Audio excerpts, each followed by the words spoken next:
നമസ്കാരം. P S ടിക്സിൻ്റെ daily current affairs വീഡിയോയിലേക്ക് എല്ലാ കൂട്ടുകാർക്കും സ്വാഗതം. അപ്പോൾ നമ്മൾ ഇന്നത്തെ വീഡിയോയിൽ ചർച്ച ചെയ്യുന്നത് 24/1/2025 ഏറ്റവും പ്രധാനപ്പെട്ട കറണ്ട് അഫയേഴ്സ് ചോദ്യങ്ങളാണ്. നമുക്കറിയാം കുറേ ദിവസങ്ങൾ പെൻഡിങ് ആയിട്ടുണ്ട്. അതൊക്കെ വരും ദിവസങ്ങളിൽ ഞാൻ കവർ ചെയ്യാം. Okay, yes. അപ്പം ഒന്നാമത്തെ ചോദ്യം ഇതാണ്: ഇന്ത്യയിലെ ആദ്യത്തെ ആർട്ടിഫിഷ്യൽ യൂണിവേഴ്സിറ്റി നിലവിൽ വരുന്നത് എവിടെയാണ്? അത് മഹാരാഷ്ട്രയാണ്. എവിടെയാണ് ഇന്ത്യയിലെ ആദ്യത്തെ ആർട്ടിഫിഷ്യൽ യൂണിവേഴ്സിറ്റി നിലവിൽ വരുന്നത്? എവിടെയാണ്? അത് മഹാരാഷ്ട്രയാണ്. ഓക്കെ, നെക്സ്റ്റ്: ഭവനരഹിതരായ മുഴുവൻ വിദ്യാർത്ഥികൾക്കും വീട് നിർമ്മിച്ച് നൽകുന്നതിന് ശ്രീനാരായണ ഗുരു ഓപ്പൺ യൂണിവേഴ്സിറ്റി തയ്യാറാക്കിയ ആരംഭിച്ച പദ്ധതിയാണ് ഒപ്പം. എന്താണ് ഒപ്പം പദ്ധതി? നമ്മുടെ ശ്രീനാരായണ ഗുരു ഓപ്പൺ യൂണിവേഴ്സിറ്റി ആരംഭിച്ച ഒപ്പം പദ്ധതി എന്താണ് കൂട്ടുകാരെ? ഭവനരഹിതരായ മുഴുവൻ വിദ്യാർത്ഥികൾക്കും വീട് നിർമ്മിച്ച് നൽകുന്നതിന് ശ്രീനാരായണ ഗുരു ഓപ്പൺ യൂണിവേഴ്സിറ്റിയുടെ പദ്ധതിയാണ് ഇത് ഒപ്പം പദ്ധതി അല്ലേ?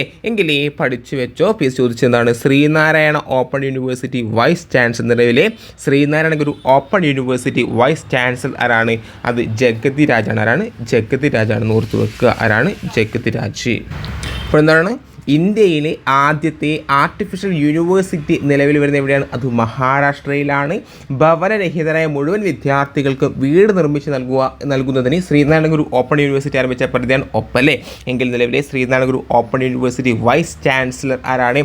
അത് ജഗതി രാജാണ്. ആരാണ്? ജഗതി രാജ്. ഓക്കെ, അപ്പോൾ അതിനിടയിൽ ഒരു കാര്യം ഞാൻ പറയട്ടെ. നമ്മൾ കഴിഞ്ഞ വീഡിയോയിൽ ഞാൻ ചോദിച്ചിട്ടുണ്ടായിരുന്നു 2025 ഫെബ്രുവരി പ്രകാരം ഹെൻലി പാസ്പോർട്ട് സൂചികയിൽ ഇന്ത്യയുടെ സ്ഥാനം എത്രയാണ്? ഹെൻലി പാസ്പോർട്ട് സൂചിക എന്താണ്? പാസ്പോർട്ട് സൂചിക അല്ലേ? അത് ഉത്തരം എന്തായിരുന്നു? 80 ആണല്ലേ? 80 ഓർത്ത് വെക്കുക. ഹെൻലി പാസ്പോർട്ട് സൂചികയിൽ ഇന്ത്യയുടെ സ്ഥാനം 80. ഓക്കെ, എങ്കിൽ എൻ്റെ ചോദ്യം ഇതാണ്. ഇന്നത്തെ ചോദ്യം ഇതാണ്: ഏഷ്യയിലെ ഏറ്റവും വലിയ വ്യോമ പ്രദർശനമായ ഏഷ്യയിലെ ഏറ്റവും വലിയ വ്യോമ പ്രദർശനമായ എന്താണ്? Aero India. എന്താണ്? എയ്റോ ഇന്ത്യ 2025 വേദി എവിടെയാണ്? ഏഷ്യയിലെ ഏറ്റവും വലിയ വ്യോമ പ്രദർശനമായ എയ്റോ ഇന്ത്യ 2025 വേദി എവിടെയാണെന്ന് നിങ്ങൾ എന്താക്കുക? ഈ വീഡിയോൻ്റെ താഴെ എല്ലാ കൂട്ടുകാരും കമൻറ്റ് ചെയ്യുക.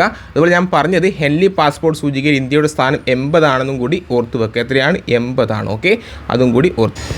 എയ്റോ ഇന്ത്യ 2025 വേദി നിങ്ങൾ നോക്കുക. ഈ വീഡിയോൻ്റെ താഴെ കമൻറ്റ് ചെയ്യാൻ മറക്കരുത്. ഓക്കെ, നെക്സ്റ്റ് ചോദ്യം ഇതാണ്: 76ാമത് റിപ്പബ്ലിക് ദിനാഘോഷത്തിൻ്റെ മുഖ്യ അതിഥിയാണ് ആര്? Prabowo Subianto. ആരാണ്? Yes, Prabowo Subianto. ആരാണ് ഈ Prabowo Subianto? Yes, Indonesian president ആണെന്നും കൂടി ഓർത്ത് വെക്കുക. ആരാണ്? Indonesian president. അപ്പോൾ 2025 ഇന്ത്യയുടെ 76ാമത് റിപ്പബ്ലിക് ദിനാഘോഷമാണെന്നും കൂടി ഓർത്ത് വെക്കുക. അപ്പോൾ ഇന്ത്യയുടെ 76ാമത് റിപ്പബ്ലിക് ദിനാഘോഷത്തിൻ്റെ മുഖ്യ അതിഥിയാണ് ആര്? Prabowo Subianto. ഇന്തോനേഷ്യൻ പ്രസിഡൻ്റ് ആണ് ആര്? പ്രഭാവോ സുബിയാന്തോ എന്നും കൂടി ഓർത്ത് വെക്കുക. Okay, yes. ഇനി 2025 ജനുവരിയിൽ അപൂർവ നാഡീരോഗമായ ഗില്ലൻ ബാരി സിൻഡ്രോം. എന്താണ്? ഗില്ലൻ ബാരി സിൻഡ്രോം 2025 ജനുവരിയിൽ അപൂർവ നാഡീരോഗമായ ഗില്ലൻ ബാരി സിൻഡ്രോം റിപ്പോർട്ട് എവിടെയാണ്?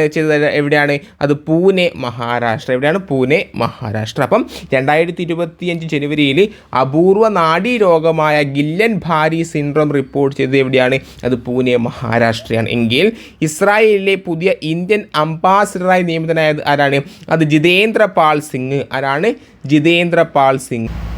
എന്താണ്? ഇസ്രായേലിലെ പുതിയ ഇന്ത്യൻ അംബാസിഡർ നിയമിതനായതാരാണ്?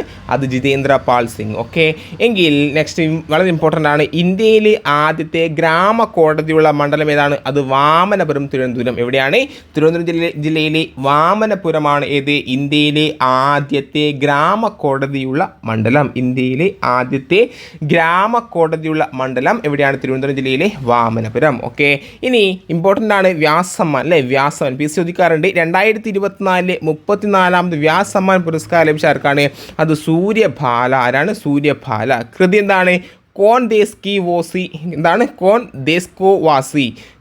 ദേസ്കോവാസി വേണു കി ഡയറി. എന്താണ്? കോൺ ദേസ്കോവാസി വേണു കി ഡയറി. എങ്കിൽ 2023 പുരസ്കാരം ജേതാവാരാണ്? അത് പുഷ്പ ഭാരതി. എന്താണ്? പുഷ്പ ഭാരതിയാണ്.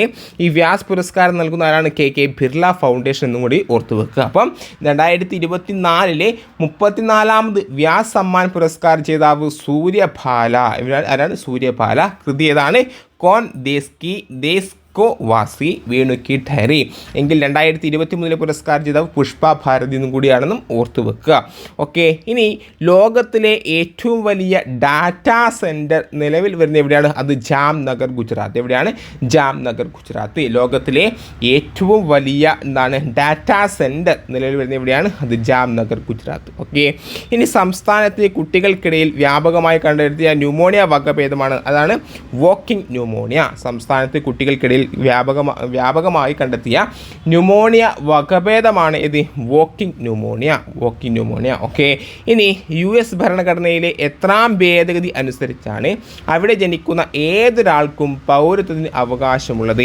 അത് 14ാം ഭേദഗതി. അടിമകളുടെ മക്കൾക്ക് പൗരത്വം നിഷേധിക്കപ്പെടുന്ന സാഹചര്യത്തിൽ 1862 കൊണ്ടുവന്നതാണ് ഈ വ്യവസ്ഥ. എന്നാണ് US ഭരണഘടനയിലെ എത്രാം ഭേദഗതി അനുസരിച്ചാണ് അവിടെ ജനിക്കുന്ന ഏതൊരാൾക്കും പൗരത്വത്തിന് അവകാശമുള്ളത്? അത് 14ാം ഭേദഗതി. ഓക്കെ, ഇനി ആഴ്ചയിൽ 2 ദിവസം അംഗനവാടികൾ പാലും മുട്ടയും നൽകുന്ന സംസ്ഥാന സർക്കാർ പദ്ധതിയാണ് ഇത് പോഷകബാല്യം. ഇതാണ് ആഴ്ചയിൽ 2 ദിവസം അംഗനവാടികൾ പാലും മുട്ടയും നൽകുന്ന സംസ്ഥാന സർക്കാർ പദ്ധതിയാണ് പോഷകബാല്യം. ഓക്കെ, ഇനി തമിഴ്നാട്ടിലെ ഇരുമ്പ് ഉപയോഗത്തിൻ്റെ ചരിത്രം വ്യക്തമാക്കുന്ന പുസ്തകമാണ് ഇത് ഇരുമ്പിൻ തൊമ്നൈ എന്നാണ്. ഇരുമ്പിൻ തൊമ്നൈ ആണ്. ഓക്കെ, അപ്പോൾ തമിഴ്നാട്ടിലെ ഇരുമ്പ് ഉപയോഗത്തിൻ്റെ ചരിത്രം വ്യക്തമാക്കുന്ന പുസ്തകമാണ് ഇരുമ്പിൻ തൊമ്നൈ.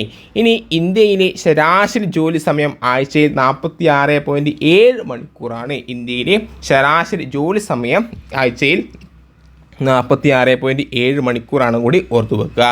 ഇനി കേരള സർക്കാരിൻ്റെ വനമിത്ര പുരസ്കാരത്തിന് അർഹനായത് ഷീബ രാധാകൃഷ്ണൻ. ആരാണ്? ഷീബ രാധാകൃഷ്ണൻ. കേരള സർക്കാരിൻ്റെ വനമിത്ര പുരസ്കാരത്തിന് അർഹനായത് ഷീബ രാധാകൃഷ്ണൻ. ഇനി ജോലി സ്ഥലത്ത് സ്ത്രീകൾക്ക് അസ്വസ്ഥത ഉണ്ടാക്കുന്ന ഏത് പ്രവൃത്തിയും വാക്കും ലൈംഗിക പീഡനമായി കണക്കാക്കപ്പെടും എന്ന് വിധി പുറപ്പെടുവിച്ചത് മദ്രാസ് ഹൈക്കോടതി. ഏത് ഹൈക്കോടതിയാണ്? മദ്രാസ് ഹൈക്കോടതി. ജോലി സ്ഥലത്ത് സ്ത്രീകൾക്ക് അസ്വസ്ഥത ഉണ്ടാക്കുന്ന ഏത് പ്രവൃത്തിയും വാക്കും ലൈംഗിക പീഡനമായി കണക്കാക്കപ്പെടും എന്ന് വിധി പുറപ്പെടുവിച്ചത് മദ്രാസ് ഹൈക്കോടതിയാണ്. ഇനി NCC കേഡറ്റുകളുടെ ഏറ്റവും ഉയർന്ന ബഹുമതിയായ രക്ഷാമന്ത്രി പദക്ക് ലഭിച്ച മലയാളിയാണ് ആര്?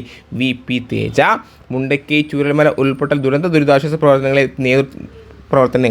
നേതൃത്വം കൊടുത്തതിനാണ് ആർക്ക്? VP തേജയ്ക്ക് NCC കേഡറ്റുകളുടെ ഏറ്റവും ഉയർന്ന ബഹുമതിയായ രക്ഷാമന്ത്രി പദക്ക് ലഭിച്ചത്. ഓക്കെ, ഇനി ഭിന്നശേഷിക്കാരായ അമ്മമാർക്ക് പ്രസവാനന്തരം കുഞ്ഞിനെ പരിപാലിക്കാൻ സാമൂഹ്യനീതി വകുപ്പ് മുഖേന പ്രതിമാസം 2000 രൂപ ധനസഹായം നൽകുന്ന പദ്ധതിയാണ് മാതൃജ്യോതി. ഇത് ചോദിച്ചാണ് കേട്ടോ.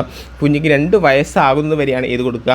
മാതൃജ്യോതി. ഭിന്നശേഷിക്കാരായ അമ്മമാർക്ക് പ്രസവാനന്തരം കുഞ്ഞിനെ പരിപാലിക്കാൻ സാമൂഹ്യനീതി വകുപ്പ് മുഖേന പ്രതിമാസം 2000 രൂപ ധനസഹായം നൽകുന്ന പദ്ധതിയാണ് മാതൃജ്യോതി. ഇനി മനുഷ്യരെ ബഹിരാകാശത്തെത്തിക്കാനുള്ള ദൗത്യത്തിന് മുന്നോടിയായുള്ള ISROയുടെ ആളില്ലാ ദൗത്യമാണ് ഗഗൻയാൻ G1. ഓക്കെ അല്ലേ? ഇത്രയും ചോദ്യങ്ങളാണ് ഈ വീഡിയോയിൽ നിങ്ങളുമായി ചർച്ച ചെയ്തത്. ഈ വീഡിയോ ഇഷ്ടപ്പെട്ടെങ്കിൽ ലൈക്ക് ചെയ്യുക, നിങ്ങളുടെ അഭിപ്രായങ്ങൾ കമൻറ്റ് ചെയ്യുക. അതുപോലെ ഈ ഉത്തരത്തിൻ്റെ ഞാൻ ചോദിച്ച ഉത്തരവും കമൻറ്റ് ചെയ്യുക. അപ്പോൾ വീണ്ടും മറ്റൊരു ക്ലാസ്സിൽ കാണാം. Bye, see U.